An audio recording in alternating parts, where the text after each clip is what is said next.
Bienvenue dans un monde enchanté où les histoires font rêver.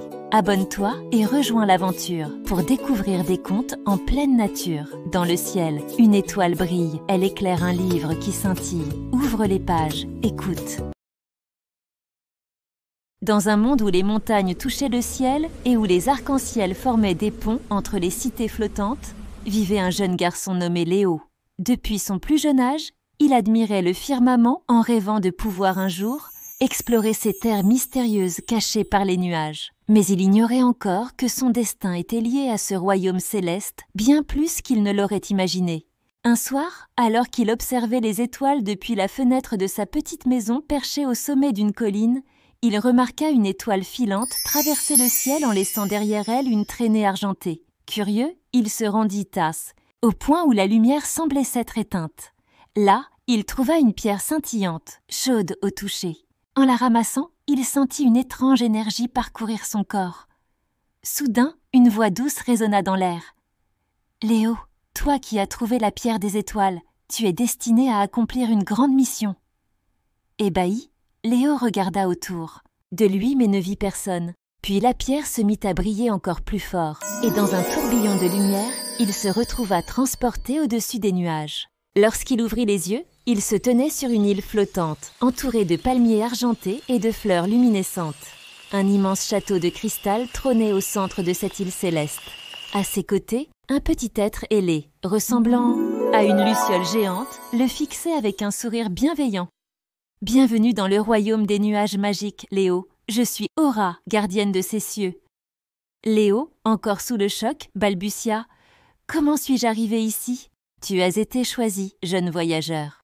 Le royaume est en péril. La lune, source de notre magie, est en train de s'éteindre.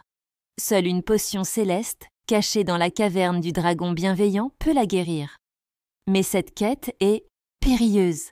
Acceptes-tu de nous aider ? » Léo savait qu'il ne pouvait pas refuser. Il acquiesça avec détermination. Aussitôt, Aura l'entraîna vers une monture volante, un majestueux griffon aux ailes d'or. Le voyage fut spectaculaire. En traversant les cieux, ils rencontrèrent des créatures fabuleuses, des baleines flottantes qui chantaient une mélodie envoûtante, des oiseaux arc-en-ciel qui illuminaient l'obscurité et des licornes célestes trottant sur des nuages moelleux, mais le périple n'était pas sans danger. Une tempête de météores surgit, menaçant de les précipiter dans le vide. Léo, guidé par son instinct, utilisa la pierre étoilée pour créer un bouclier protecteur. Ils purent ainsi traverser la tempête indemne.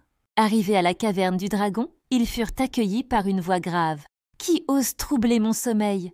Un immense dragon aux écailles de saphir apparut. Contrairement aux légendes terrifiantes, ses yeux brillaient d'une sagesse infinie. Point Léo s'inclina respectueusement et expliqua leur quête. Après un instant de silence, le dragon hocha la tête. « La potion est vôtre, mais elle doit être utilisée avec pureté de cœur. » Il leur tendit une fiole remplie d'un liquide lumineux. Le retour au royaume fut une course contre la montre. La lune pâlissait de plus en plus. Une fois la potion versée sur sa surface, un éclat magnifique illumina tout le ciel, rendant sa lumière et sa magie au royaume. Les habitants célébrèrent Léo comme un héros, mais il savait que sa place était sur terre. Avant de repartir, Aura lui offrit un fragment de nuage magique. De retour chez lui, Léo se réveilla dans son lit, tenant la pierre dans sa main.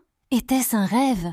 Il leva les yeux au ciel et vit la lune briller plus fort que jamais. Désormais, chaque nuit, il entendait une voix douce murmurer dans le vent. « Merci Léo,